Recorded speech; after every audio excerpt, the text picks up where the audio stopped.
கதிரவன் நாளை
என்று சொல்லி 8 கலசத்தையும் மட்டமாக அடுக்கி 41 நாள் அடைகாத்து வந்தான். அப்ப 41 நாள் முடிந்து 41 நாளையில அது நல்ல செவ்வாய்க்கிழமையில இந்த கரும்பன் ஒரு காத்து வரக்கூடிய இந்த ஆயாகப்பட்ட வடக்குத்தியம்மா கோவக்காரி கொணக்காரி இந்த ஊருக்கு அவ சொந்தக்காரி. ஆமா அட்டகாளி 8 பேர் எப்படி வந்து பிறக்கிறா தெரியுமா? எப்படி அம்மா வந்து பிறக்கிறா? 41 நாளையில நல்ல செவ்வாய்க்கிழமையில உரிய நாள் நல்ல கலசம் யார் யாரெல்லாம் வளர்க்க முதலாவது கலசம் வடக்குட்டியார்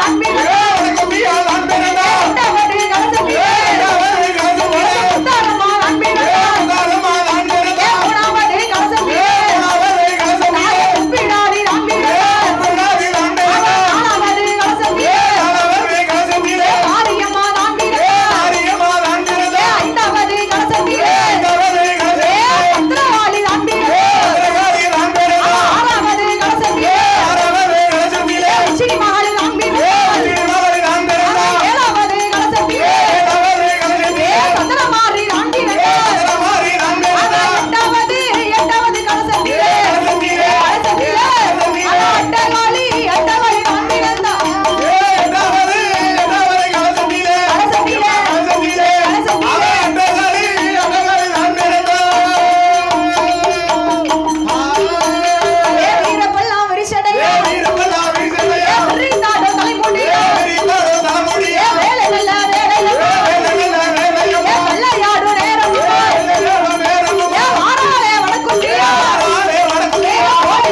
பெண்கொடியானவள் நாகக்கன்னி பெண்கொடியானவளும் கணவனும் மனைவியுமாக சரி கவலையின்றி ஆண்டு வருகிறார். கணவனும் மனைவியுமாக கவலையின்றி ஆண்டு வருகிறார்கள் அல்லவா? ஆமா சரி. ஒருவர் சொல்லி ஒருவர் கேட்டு ஒற்றுமையாகவே வாழ்ந்து வருகிறார்கள். ஆமா ஆமா தாயி. இப்படி வாழ்ந்து வரக்கூடிய நாளையிலே வாழ்ந்து வரக்கூடிய வேளையில நாகராஜ மன்னனுக்கும் தேவி நாகக்கன்னி பெண்கொடியானவளுக்கும் ஏகமுகமான சொத்து சுகம் இருந்தும் சரி தீராத ஒரு கவலை. என்ன கவலை தெரியுமா? என்ன கவலையுமா இருந்து வருகிறது? அங்க சொத்து இருந்தோ சுகம் இருந்தோ சொந்தையாள பிள்ளை இல்லை.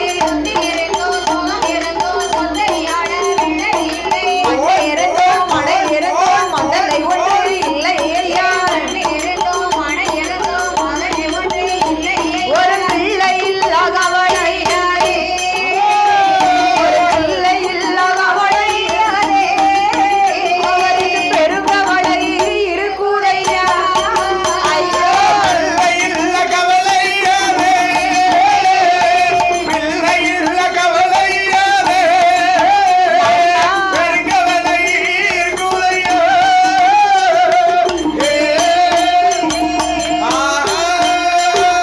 மனிதன் இல்லா கவலை, அது மனக்கவலை இருக்குதையா. ஒரு குழந்தை இல்லை என்று சொல்லி அந்த நாகக்கன்னி முத்து முத்தா கண்ணீரையும் முத்து முத்தா கண்ணீரையும் அவன் முகம் எல்லாம் சோரடிட்டான். முத்து முத்த கண்ணீரையோ, முத்து முத்த கண்ணீரையும் அவன் முகமெல்லாம் சொரடிட்டான்.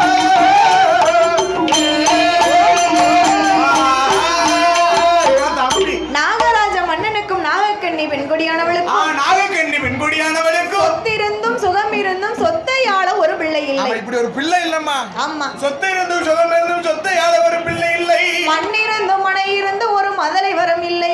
மகளை செல்வம் இல்லையே அம்மா. நாகக்கன்னி பெண்கொடியானவள் சரி. தன் கணவனை இழைத்து அழுது புலம்புகிறாள். அம்மா என்ன எப்படி எப்படி அழுது புலம்புகிறா? ஏ மன்னவா மணவாளா, ஏ மணவாளா, 30 வயதாச்சு மன்னா நமக்கு முடிதரிக்க ஒரு பிள்ளை இல்லை. முடிதறிக்க ஒரு பிள்ளை இல்லை. 40 நல்ல வயதாச்சு இந்த நாட்டை ஆள ஒரு குழந்தை இல்லை.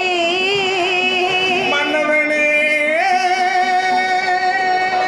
50 வயதாச்சு மன்னா, ஆமா ஒரு ஆணும் இல்ல ஒரு பெண்ணும் இல்லையே. ஆமா ஒரு ஆணும் இல்லை பெண்ணும் இல்லை. என்ன ஆதரிக்க ஒரு குழந்தை இல்லையே மன்னவா. குழந்தை இல்லைன்னு சொன்னா இந்த கூட்டத்துல வந்து இருக்க முடியுமா? முடியவே முடியாதுமா. இப்படி அடிக்க முடியுமா? அடிச்சு ஆட முடியும். சரி அப்ப நாகக்கன்னி பெண்கொடியானவள் பெண்கொடியானவள் தன் கணவன் நாகராஜனை அழைத்து எப்படி எழுது புலம்புகிறாள் தெரியுமா? எப்படி எப்படி அம்மா அழுது புலம்புகிறாள்? என் கணவா ராஜ மன்னா, எனக்கு வாய்த்த பிராணநாதா, கரிக்கரை கொஞ்சங்களிலே கையேந்த வெள்ளையிலே, நான் குளிக்கரைக்கும் மஞ்சளிலே என் கூட குளிக்கும் பிள்ளை இல்லை. என்னம்மா நாம செய்வோம், நாம செய்வோம்.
பக்கத்து வீட்டுக்காரி இருக்காளே பத்துமா அவ வீட்டுல 10 பிள்ளைக்கு தாயா இருக்கா. 10 பிள்ளை பாதகத்தி 2 சில்லு தான் தேங்காய் வாங்கிட்டு போறா சட்னி அரைக்க. சரி 10 பிள்ளைகளும் கையை நீட்டிக்கிட்டு இருக்கு, அம்மா எனக்கு தேங்காய், அம்மா எனக்கு தேங்காய். ஆனா அவ வீட்டுல தேங்காய் இல்ல, அவளுக்கு குடுக்கறதுக்கு தேங்காய் இல்ல. சரி என் வீட்டுல மூட முடியா இருக்க ஒரு குமிச்சு போட்டிருக்கேன். தேங்காய் மூட முடியா இருக்காது, வாங்குறதுக்கு பிள்ளை இல்லைன்னு சொல்லி வருத்தப்படுகிறா. கறிக்கரைக்கும் தேங்காயில கையே இருந்து அவளுக்கு ஒரு பிள்ளை இல்ல. ஐயோ நான் குளிக்கரைக்கும் மஞ்சளில என் கூட குளிக்க பிள்ளை இல்ல. கூட குளிக்க ஒரு பிள்ளை இல்லையே மன்னவா. வட்டிலில போட்ட சாதம் அத வாரி உண்ண பிள்ளை இல்ல. இலையில போட்ட சாதம் சரி எடுத்து உண்ண ஒரு பிள்ளை இல்ல. அது மட்டும் ஐயா என்ன எடுத்து விட்டு யாகம்பரம் இருக்காள என்ன சண்டால பாதகத்தி 7 பிள்ளைக்கு தாயா இருக்கா. 7 பிள்ளை முத்தத்துல இருக்காள மூக்காய் மருமவா. சரி அவ பாதகத்தி 3 பிள்ளைக்கு தாயா இருக்கா. அது மட்டும் குறை இல்லையா. அவளும் நானும் ஒன்னாதான் படிச்சோம், ஒரே கிளாஸ்மேட், ஒரே பெஞ்சி. சரி என்ன செஞ்சோம் தெரியுமா. என்ன ஒரே மேடையில தான் எங்க 2 பேத்துக்கும் திருமணம் ஆச்சு பாத்துக்கோ. அவ புருஷன் அவளுக்கு தாலி கட்டினா சண்டால எனக்கு நீ தாலி கட்டணும், ஒண்ணு போல கட்டணும் தாலி. அவன் 3 பிள்ளைக்கு தாயா இருக்கா, எனக்கு ஒரு பிள்ளைக்கு வழி இல்லை, ஒரு பிள்ளை கூட இல்லையே. அப்ப பார்த்தால் அகக்கண்ணி. சரி இன்னொரு காலத்துல நம்ம ஏதோ பாவம் செய்திருப்போம். ஒருவேளை பாவம் செஞ்சிருப்பிய தாய், முடிய பார்க்கும் போதே அப்படித்தான் தெரியும். சரி அப்படி என்று நாகக்கண்ணி விதமாக சொல்லுகிறார் தெரியுமா. என்னம்மா சொல்லுகின்றாள். என்கணவா ராஜமன்னா எனக்கு வாய்த்த பிராணனா ஆண்டியை தான் அழித்தேனோ அறக்கொடுமை செய்தேனோ பிச்சை வாங்க வந்தவரை நான் பின்னால் வர சொன்னதுண்டா தாயில்லாத பிள்ளைகளை நானும் தலையில் எட்டி அடித்தேனோ.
பெண்ணா பிறந்தவளுக்கு சரி கண்ணீர் தாமா துணையா இருக்கு. சொத்து அவளுக்கு கண்ணீர் தான்ப்பா. பேய் சாதிக்காத பெண்ணு சாதிப்பான்னு சொல்லிருக்காங்க அல்லவா. ஓ அப்படி. ஆமா ஒரு பொருள் எனக்கு வேணும்னு சொன்னா சரி அழுதே சாதிச்சிரும். அழுதே சாதிச்சிரும். அது மாதிரி நாகக்கண்ணிக்கு பிள்ளை இல்லப்பா. ஆமா ஒரு குழந்தையானது இல்ல. செல்வத்திலே செல்வம் உயர்ந்த செல்வம் சொன்னா அதுதான் குழந்தையில் செல்வம் சொல்லுவாங்க. ஆமா உலகத்திலே தித்திக்கும் கனி திவட்டாத கனின்னு சொன்னா அதுதான் பிள்ளையின் கனி சொல்லுவாங்க. பிள்ளை கனி என்ன காரணம் தெரியுமா.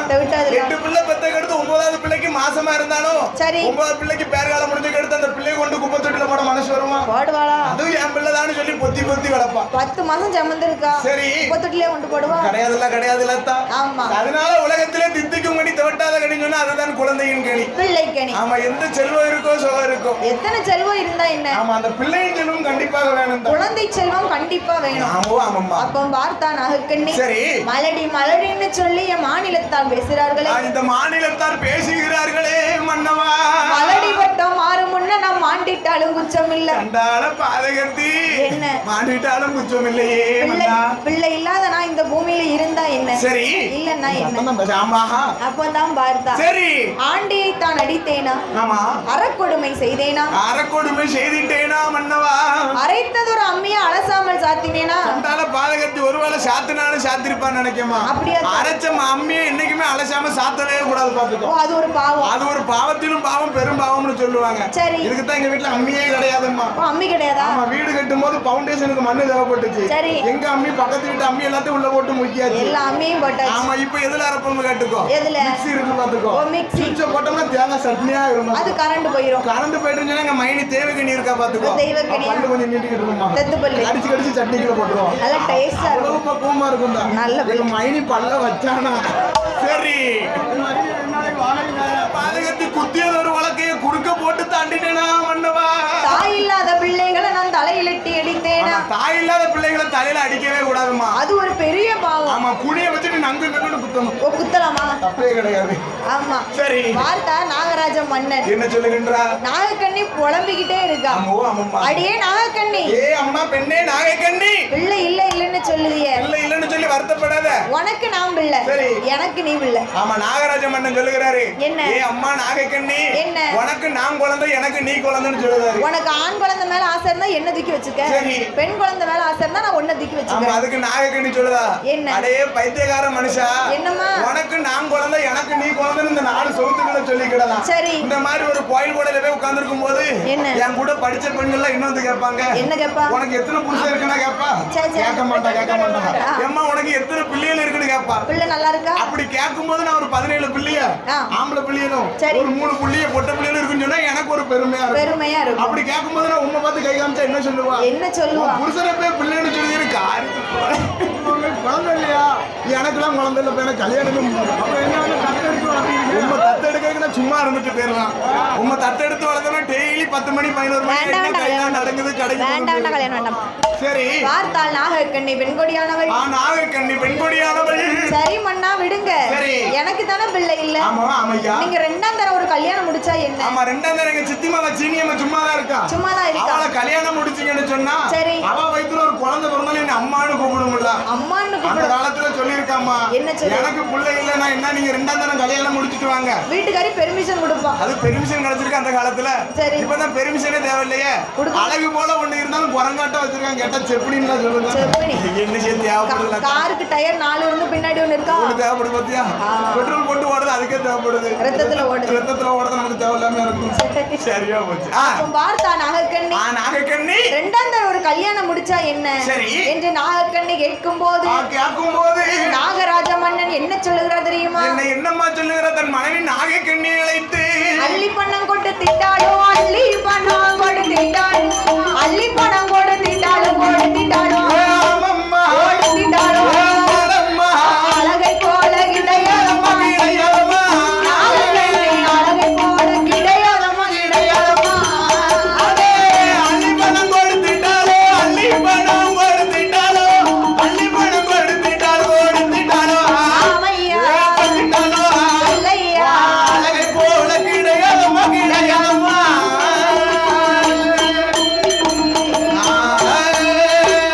கோடி பணம் கொடுத்திட்டாலும், கோடி பணம் கொடுத்திட்டாலும், கோடி பணம் கொடுத்திட்டாலும், கொடுத்திட்டாலும் ஆமம்மா கொடுத்திட்டாலும் பணம்மா, பணத்தை போல கிடையாதம்மா, கிடையாதம்மா, பணத்தை போல கிடையாதம்மா, கிடையாதம்மா.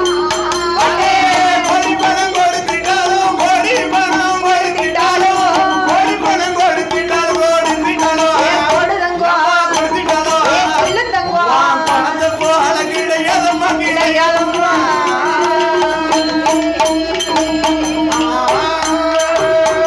பார்த்தா நாகராஜ மன்னன். சரி. அடியே நாகக்கண்ணி, என்ன வார்த்தை சொல்லுத? 2ஆம் தரம் ஆரவளுக்கு சரி, நான் அள்ளி அள்ளி பணம் கொடுத்தாலும் உன் அழகுக்கு ஈடாகுமா? அழகு ஈடாக மாட்டேன். ஆமா, நான் கோடி பணம் கொடுத்தாலும் உன் குணத்துக்கு ஈடாகுமா? அவ குணம் எப்பேற்பட்ட குணம்? ஆந்த குணம், பூவ புத்தி. ஓ, ஆந்த குணமா? ஏமா ஆந்த குணம்னா ஆந்த குணம் கிடையாதுமா. சரி, ரொம்ப ஆழ்ந்த குணம். ஆழ்ந்த குணம், கூர்மை உள்ள புத்தி. எப்ப என்ன செய்யணுமோ அப்பப்ப அதை செஞ்சுக்கிட்டே இருப்பா. அதுதான் நாகக்கண்ணி. சரி, அதனால எனக்கு 2ஆம் தர கல்யாணம் எல்லாம் வேண்டாம். வேண்டாம் தாய் எனக்கு. பார்த்தால் நாகக்கண்ணி பெண்கொடியானவள்.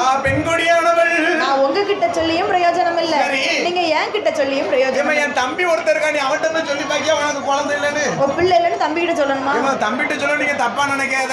என்ன? என் தம்பி சொடல கோமரத்தாடி. கோமரத்தாடி இந்த வருஷம் திருநார போட்டு எலுமிச்சை பழத்தை கொடுத்தான்னு சொன்னா அடுத்த வருஷம் ரெட்ட பிள்ளை அடிக்கும். ரெட்ட பிள்ளை அப்பனா ஒத்த பிள்ளை அடிக்கும். சரி, எதுன்னு இருக்குமா? அதனால தம்பிட்ட சொல்லணும். அப்ப என் பொண்டாட்டியா தம்பிட்ட, உங்க பொண்டாட்டியா தம்பிட்ட கூட்டு போகணுமா? அவங்க ஊரை வித்துருவாங்க. சரி சரி.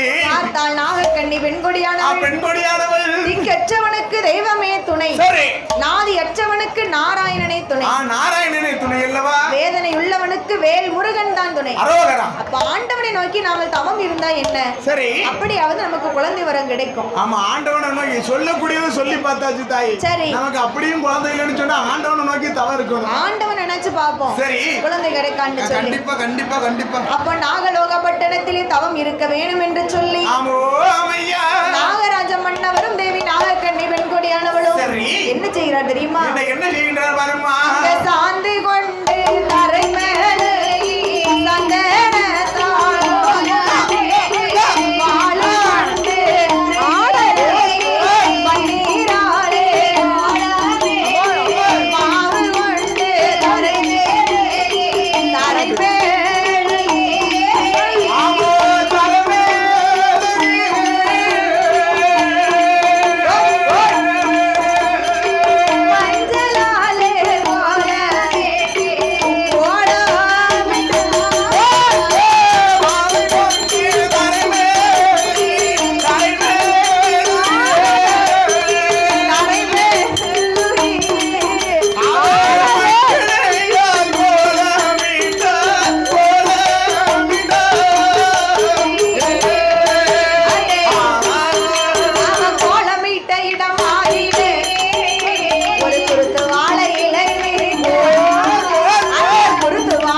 கோலமிட்ட இடமதிலே ஒரு குருத்து வாழை இலை விரிக்கிறார். ஆமா, குருத்து வாழை இலை விரிக்கிறார்கள். அம்மா படப்பு போடணும். கண்டிப்பா படப்பு போடணும் தாய். ஆமா, என்ன வேலை செய்தாலும் ஒரு படப்பு போடணும். படப்பு ஏன்னா அதெல்லாம் தெச்சனை எல்லாம் மூடி இருக்கு. நமக்கு போட்டிருக்குல்ல? நமக்கு போட்டிருக்கு. ஆமா, மூடி போட்டிருக்கு. சரி சரி.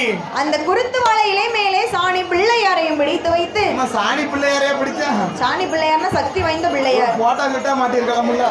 அதாவது என்ன சாணி பிள்ளையாரை வச்சு சாமி கும்பிட்டுட்டு தூர போட்டாலும் அதுல கரையான் பிடிக்காது. கரையான் பிடிக்காது. ஆமா, சரி. அவள சக்தி வாய்ந்தது. ஓ, சக்தி வாய்ந்தது. ஆமா, சரி. நரநாளி நரமரக்கா, நரநாளி நரமரக்கா, தேங்காய் பழம் தெச்சனை எல்லாம் வைத்து கற்பூரத்தை கொளுத்துகிறாள். கடவுள் சிவனாரை வணங்குகிறார். சிவனாரை வணங்குகிறார். நாகராஜர் நாகக்கண்ணியும் ஆண்டவனை நோக்கி ஒரே ஒரு குழந்தைக்காக எப்படி தவம் இருக்கிறார் தெரியுமா? எப்படி எப்படி தவம் இருக்கிறார்கள்?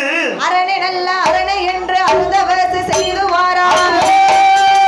சிவனை நல்ல சிவனை என்று சிவனை நோக்கி தவம் இருந்தார். அவர் பகவானை நோக்கி பகவானை நோக்கி பாரதமா செய்து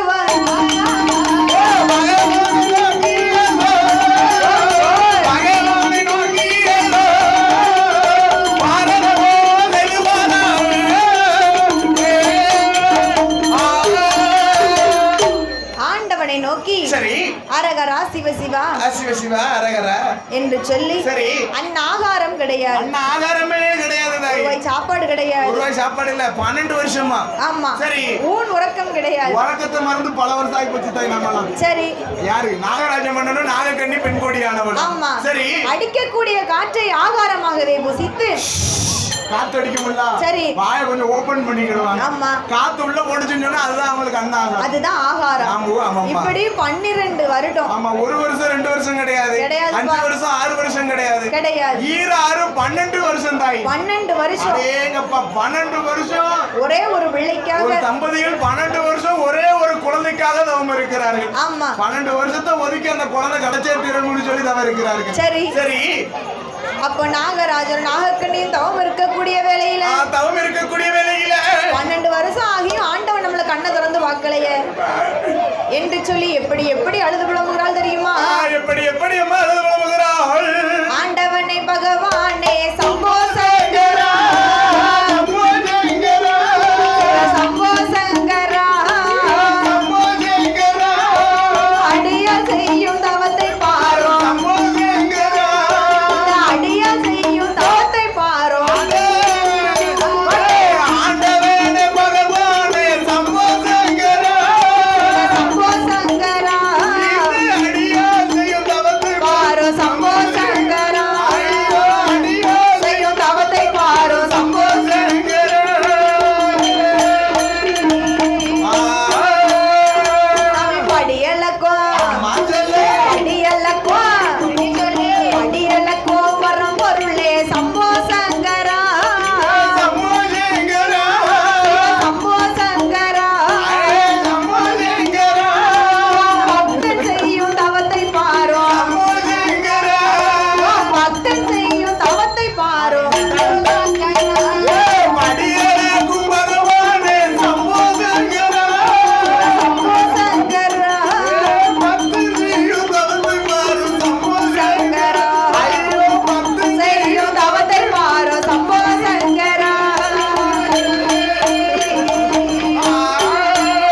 இருக்கும் பார்வதிக்கு ஒரு சின்ன பிரச்சனை. அங்கேயும் பிரச்சனை வரத்தான் செய்யுதா? வீடான வீட்டுல பிரச்சனை இருக்கணும், கைலாசத்திலும் பிரச்சனை இருக்கத்தான் செய்யுது. ஆமா. சரி, பார்வதி அம்மா கேக்குறா, என்ன சொல்லுகின்றா? ஆண்டவா பகவானே, ஐயா பகவானே பரமசிவனே, தினந்தோறும் உலகத்துக்கு படியளக்க போறீங்கல்ல, சரி, உங்களோட இன்னைக்கு நானும் வரேன். ஆமா, பார்வதி அழைத்து கேக்குறாமா, ஐயா பகவானே தினந்தோறும் கையில பூலோகத்துக்கு போய் படியளந்து வாரீங்களா?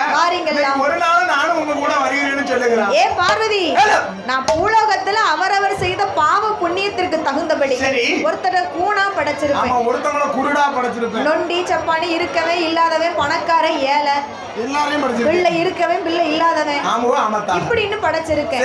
நீ என் கூட படியளக்க வந்தேன்னு சொன்னா இவன் ஏன் இப்படி இருப்பான்? இவருக்கு ஏன் இப்பவுமே தொந்தி அதிகமா இருக்குன்னு கேட்பேன், இவருக்கு ஏன் பிள்ளை இல்ல, இவருக்கு ஏன் சாப்பாடுன்னு கேட்பேன். ஆமா, ஒவ்வொன்றும் கேட்க கேட்கலாம், உனக்கு பதில சொல்லிக்கிட்டே இருப்பேன். என்னோட படியளப்ப மறந்துடும். ஆமா பார்வதி, அதனால நீ கைலாசத்துல இரு. சரி, இல்ல பகவானே, ஆமா, என் வாயவே திறக்க மாட்டேன், நான் உங்களோட படியளக்க வாரேனே என்று பகவானும் பார்வதியும் படியளக்க வேண்டும் என்று சொல்லி எங்கு வருகிறார்கள் தெரியுமா? எங்கம்மா வருகிறார்கள்? கைலாசம் தான் கட்டந்து கட்டுடனே ஏகி வாரா ஆண்டவன் தான் சிவபெருமா அன்னையான பார்வதியா எங்கே எங்கே ஏகி வாரா ஏகி வாரா ஈசனந்த பகவான் எங்கே எங்கே ஏகி வாரா எங்கே எங்கே ஏகி வாரா